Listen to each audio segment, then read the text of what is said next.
Hello friends, welcome to SSC coaching centre. दोस्तों, आज मैं आपके लिए इंपॉर्टेंट क्वेश्चन लाया हूं। वीडियो थोड़ा लंबा बड़ा हो सकता है, लेकिन इस वीडियो को पूरा जरूर देखें। स्टार्ट करते हैं। पहला सवाल, दो संख्याओं का योग 36 है तथा उनका अंतर 12 है, बड़ी संख्या ज्ञात कीजिए। शॉर्ट ट्रिक सीखेंगे हम। जो बिल्कुल जादुई ट्रिक होगी ना, वही बताएंगे हम आपको। जादुई ट्रिक का मतलब है 5 से 10 सेकंड में आंसर निकाल के रखते, उसे कहते हैं जादुई ट्रिक। तो करना क्या है, आपको बड़ी संख्या निकालनी है, तो योग और अंतर दोनों को जोड़ दो। यानी कि 36 और 12 को आपने जोड़ना है और 2 से भाग कर देना है। 36 और 12 को जोड़ेंगे तो जोड़ने के बाद ये हो जाएगा 48। इसमें 2 से भाग कर देंगे तो 48 में 2 से भाग करेंगे तो 24 आएगा। तो बड़ी संख्या आपकी 24 हो जाएगी। ये आपके सवाल का सही जवाब हो जाएगा 24। ठीक है, यानी कि हमारा डी ऑप्शन। अगर यहाँ पे बड़ी संख्या की जगह छोटी संख्या भी तो पूछ सकता है, तो छोटी जब पूछेगा तो क्या करना रहेगा, बड़ी संख्या के लिए तो दोनों को जोड़ते हैं और छोटी संख्या के लिए दोनों का अंतर करते हैं। यानी कि योग और जो अंतर है दोनों का अंतर और 2 से डिवाइड। 36 में से 12 जाएगा तो 24 आएगा, 2 से भाग कर देंगे तो 12 आएगा। तो छोटी संख्या आपकी 12 हो जाएगी। लेकिन हमसे तो बड़ी पूछा था, बड़ी हमने निकाल दिया। लेकिन बड़ी पूछे चाहे छोटी पूछे, आप आसानी से बता देंगे। ठीक है, चलिए अब देखते हैं अगला सवाल। अगला सवाल है, एक पार्टी में 20 व्यक्ति हैं। यदि प्रत्येक व्यक्ति प्रत्येक अन्य व्यक्ति से हाथ मिलाता है तो कुल कितनी बार हाथ मिलाएंगे। ये हाथ मिलाने वाला सवाल या उपहार देने वाला सवाल टेट एग्जाम के लिए बहुत इंपॉर्टेंट होता है। ठीक है, ये हाथ मिलाने वाला है, तो जो व्यक्तियों की संख्या है उसको लिख लेना है और उसके एक कम से मल्टीप्लाई कर देना है और 2 से डिवाइड, बस आंसर आ जाएगा। 2 से कटाया मैंने इसको तो 10 बार में कटा, 90 का गुना 10 से किया तो 190 हुआ। यानी कि बी ऑप्शन सही जवाब है। देखो, हमने आपसे पहले ही बोला था कि हम जो सिखाएंगे ना, वो बिल्कुल जादू ट्रिक सिखाएंगे। तो बच्चों, वीडियो को स्किप मत करना, वीडियो को छोड़ के मत भागना। बहुत कुछ सीखने वाले हो आज के वीडियो में। अब बहुत सारे बच्चों का क्वेश्चन ये भी होगा कि सर, अगर हाथ मिलाने वाला क्वेश्चन ये नहीं होता, उपहार वाला होता तो क्या करते। उपहार वाले में और हाथ मिलाने वाले में एक ही अंतर है। जब हाथ मिलाने वाला रहेगा तो जो टोटल संख्या उसको लिखिए, एक कम से मल्टीप्लाई करिए 2 से डिवाइड, हाथ मिलाने वाला आंसर आ गया। अगर उपहार वाला होता, मान लीजिए 20 व्यक्ति एक दूसरे को उपहार देते, ऐसे ही आएगा। तो आपको वही रखना है, 20 रखना है, एक कम से मल्टीप्लाई कर देना है, 2 से डिवाइड नहीं करना। बस 2 से डिवाइड नहीं करना। 19 दूनी 38 और एक ही जीरो, यानी कि 380 आपका आंसर आएगा। अगर हाथ मिलाने वाला नहीं, उपहार वाला होगा तो आपको जो संख्या है वो लेनी है, उसके एक कम से मल्टीप्लाई कर देना, उपहार वाला आंसर आ जाएगा। ठीक है, और हाथ मिलाने वाला होगा तो जो संख्या है वो लीजिए, एक कम से मल्टीप्लाई, 2 से डिवाइड, ये आपका हाथ मिलाने वाला आंसर आ जाएगा। ठीक है, अब देखेंगे अगला सवाल। अगला सवाल है, साधारण ब्याज को बहुत बच्चे बहुत हल्के में लेते हैं, सोचते हैं कि बहुत इजी है। अगर आपको इजी लगता है ना, तो वीडियो को यहीं पे रोक के खुद से बना करके देख लो, पता लग जाएगा कितना इजी है ये सवाल। एक धनराशि साधारण ब्याज पर 5% वार्षिक दर से 3 गुना हो जाती है। देखो, कोई राशि है, नहीं पता तो हम उसे 100 मान लेंगे और ये 3 गुना हो गई तो इसका मतलब 300 हो जाएगी। 100 रुपए से 300 रुपया हो गई तो ब्याज उस पर 200 रुपया मिलेगा। यहां तक तो सब कंफर्म है। साधारण ब्याज का एक फॉर्मूला भी होता है, सिंपल इंटरेस्ट बराबर PRT/100, जिसमें ब्याज हमारा सिंपल इंटरेस्ट 200 है, प्रिंसिपल हमने 100 माना है, रेट हमारा 5 का है, टाइम हमको निकालना है, बटे में 100 है। 100 से 100 कटाएंगे, 5 से 200 कटाएंगे 40 बार में, टाइम आ गया 40 निकल के। अब उसने क्या कहा है कि यह धनराशि किस दर पर 6 गुना हो जाएगी। 6 गुना, देखो धनराशि हमारी 100 है, 6 गुना हो जाएगी तो मतलब 600 हो जाएगी। अब 100 से 600 हो जाएगी तो ब्याज इस पे 500 रुपया मिलेगा। ये बात कंफर्म हो गई है ना, ब्याज उस पे 500 रुपया मिलेगा। ये जो 500 रुपया ब्याज है, ये कितने समय में मिलेगा, 40 वर्षों में मिलेगा, है ना भाई। 40 वर्ष में कितना ब्याज मिलेगा? 500 रुपया मिलेगा 40 वर्ष में। तो एक वर्ष में कितना मिलेगा भाई? एक वर्ष में एक का निकालेंगे तो 500 में 40 से भाग कर देंगे तो जीरो से गया जीरो, 4 से कटाऊंगा मैं 50 को तो ये कटेगा 12.5 बार में। यानी कि एक वर्ष का जो ब्याज है उसकी दर लगेगी आपकी 12.5%। 12.5% दिया गया डी ऑप्शन में। हमसे यही तो बोला कि किस दर पर, तो हमारी दर होगी 12.5% की। तो समझ में आ गया ना। आप सभी सवालों को हल्के में ना लें। अगर आपको लगता है साधारण ब्याज आसान है तो इस सवाल को देख के आपको पता लग गया होगा कि साधारण ब्याज बिल्कुल भी आसान नहीं है। अब देखते हैं अगला सवाल। अगला सवाल है, ये जो आपको सवाल दिखाई दे रहा है ना, इसके निकटतम मान बताना है। इस सवाल में यहाँ पे 2 होना बहुत जरूरी है। अगर 2 नहीं होता है तो पहले हमें 2 बनाना पड़ता है, उसके बाद आंसर आता है। लेकिन यहाँ पे तो हमें 2 पहले से दिया गया तो हमें कोई परेशानी नहीं आएगी। ठीक है, सवाल है 11 + 2 वर्गमूल में 18 और इसके पूरे के ऊपर वर्गमूल दिया गया। तो हमें इस 18 के ऐसे फैक्टर करने हैं, इस 18 के कि जोड़ने से या घटाने से हमारा ये 11 आ जाए। तो चलिए, अगर मैं 9 दूनी 18 करूंगा और 9 और 2 को जोड़ूंगा तो 11 भी आ जाएगा। फैक्टर और भी होता 6 तिया 18, लेकिन इसको जोड़ के 11 नहीं बनता, इसलिए हमने इसको नहीं लिया। ठीक है, ये दोनों फैक्टर से ये 11 बन गया। तो बस यही 2 संख्या इंपॉर्टेंट है। ये जो 9 है ना, इसको लीजिए, इसके ऊपर वर्गमूल लगाओ क्योंकि वर्गमूल में आएगा। ये 2 है, इसको भी लीजिए, इसके ऊपर भी वर्गमूल लगाओ, प्लस का साइन है प्लस लगाओ। अब 9 का वर्गमूल होता है भाई 3, प्लस 2 का वर्गमूल होता है, अगर मैं 2 का वर्गमूल करूंगा तो 2 का होता है लगभग 1.4। अब इसको ऐड करिए, 3 में 1 जोड़ो 4.4। तो आपका जो लगभग आंसर आएगा, निकटतम जो आंसर आएगा 4.4 आएगा, जो कि हमारे बी ऑप्शन में दिया गया। बी ऑप्शन हमारे सवाल का बिल्कुल सही जवाब है। अब देखेंगे अगला सवाल। अगला सवाल है, 120 पेनों का क्रय मूल्य x पेनों के विक्रय मूल्य के बराबर है। यदि लाभ 25% है तो x का मान ज्ञात करो। बहुत अच्छा सवाल।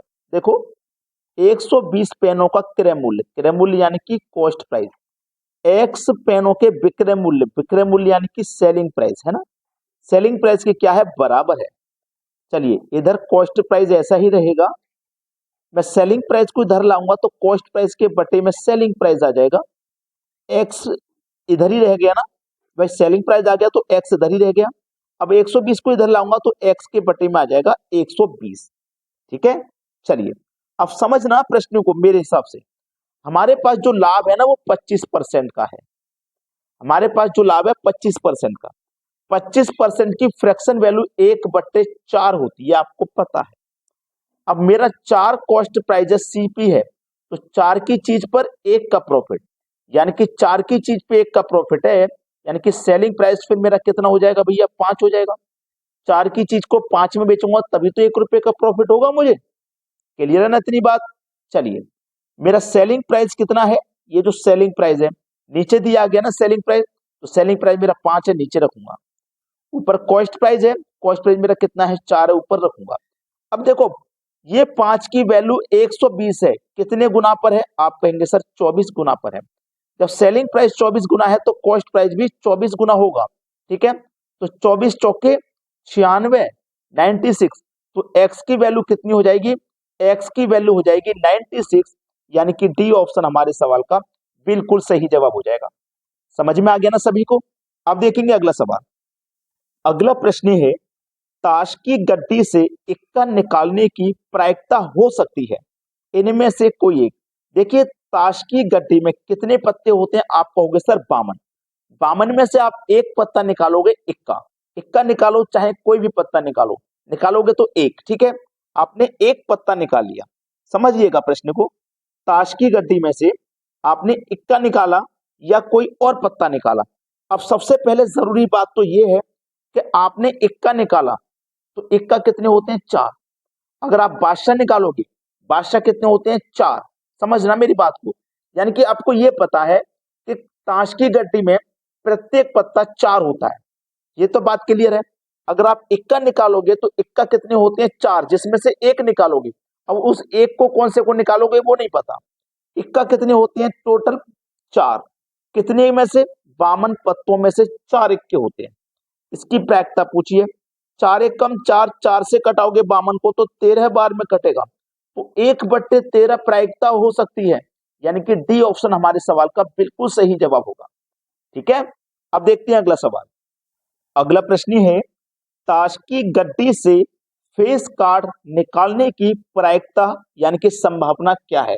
देखिएगा, जो ताश की गड्डी होती है उसमें 52 पत्ते होते हैं, उसने भेजा फेस कार्ड, क्या पूछा है फेस कार्ड, जिसपे फेस बना होता है।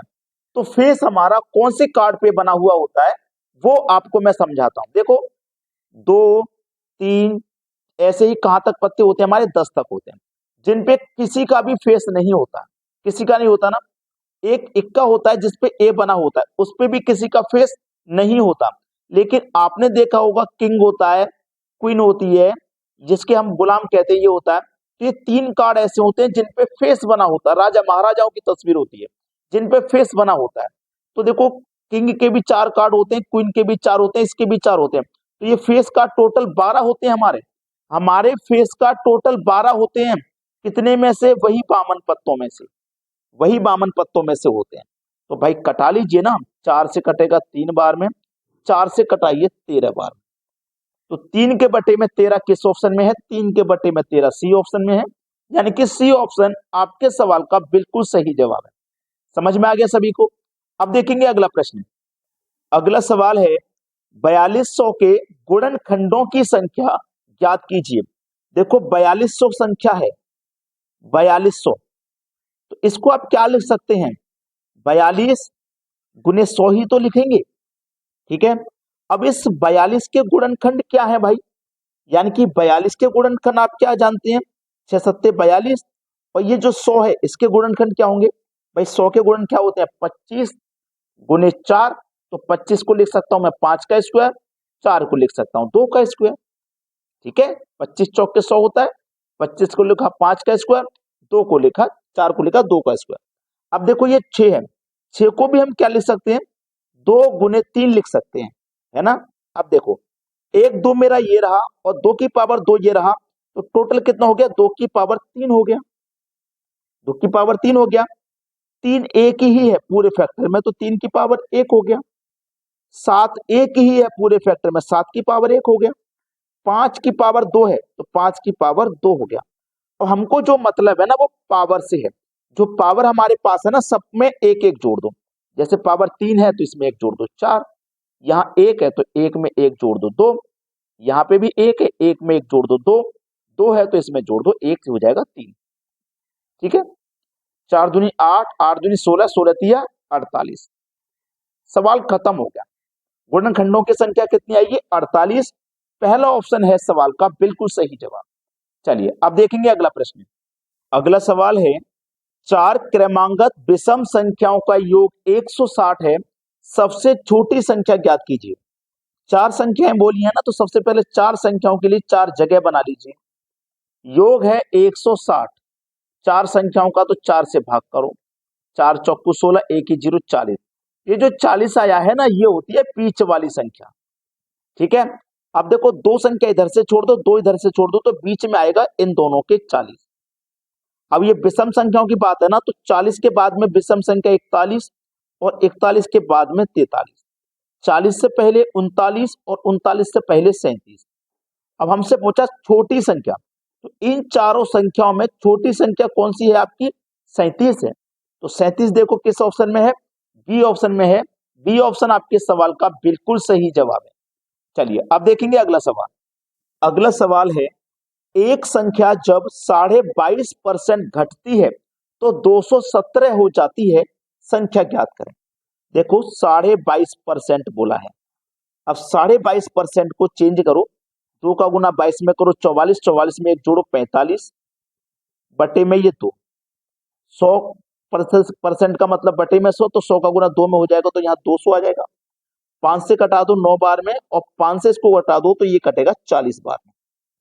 ठीक है, यहां तक किसी को कोई समस्या नहीं। अब इसका मतलब है 40 पे 9 घटती है, 40 पर 9 घटती है, इसका मतलब ये है। ठीक है, अब 40 में से 9 घटती है तो कितनी बचेगी भैया 31, और यहाँ पे घटने के बाद बचती है 217। तो 31 का मान 217 है, हमारी 40 पे घटती है तो 40 का मान बताना है ना। 31 का मान 217, तो 1 का मान कितना हो जाएगा 217/31, और हमें चाहिए 40 का मान, तो 40 से गुना कर दीजिए। अब 31 से 217 ये 7 बार में कटेगा, 7 चौको 28 और 1 है 0, तो हमारा 40 का मान कितना हो जाएगा 280, यानी कि हमारा सी ऑप्शन प्रश्न का बिल्कुल सही जवाब है। सभी को समझ में आ रहा है ना सवाल। अब देखेंगे अगला प्रश्न। अगला प्रश्न है 300 और 1000 के बीच कितनी संख्या 7 से विभाज्य है। 300 और 1000 के बीच में 7 से विभाजित पूछा ना, तो 7 से भाग कर दो। हमें देखो 300 और 1000 के बीच बतानी है, ना कि 300 से पहले। तो जो 300 तक निकलेंगे उसे हम घटा देंगे, माइनस नहीं लेना, पॉइंटों में नहीं लेना, जो पूरा पूरा कटेगा वही लेना। 7 चौक 28, 2 बचेगा 20, 7 दूने का 14, दशमलव में नहीं लेना।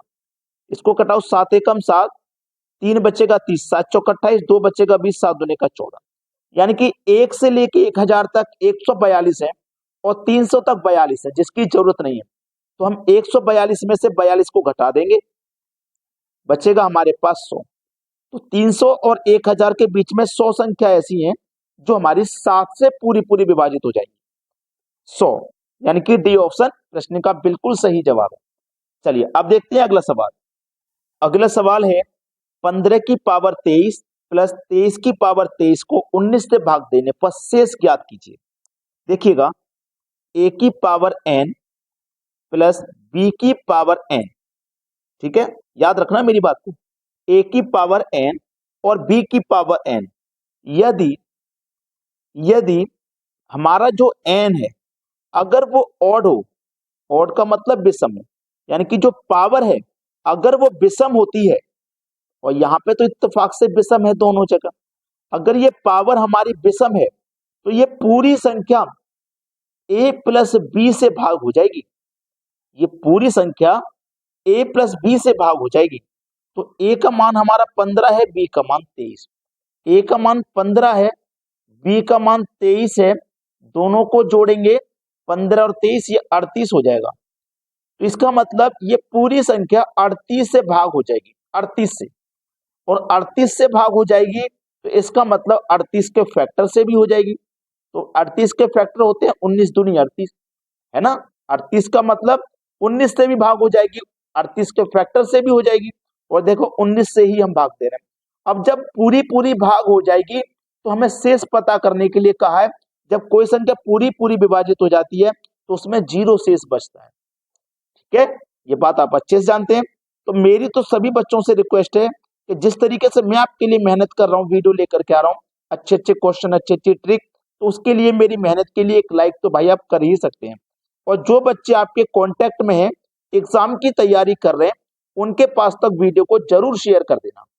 ठीक है दोस्तों, धन्यवाद।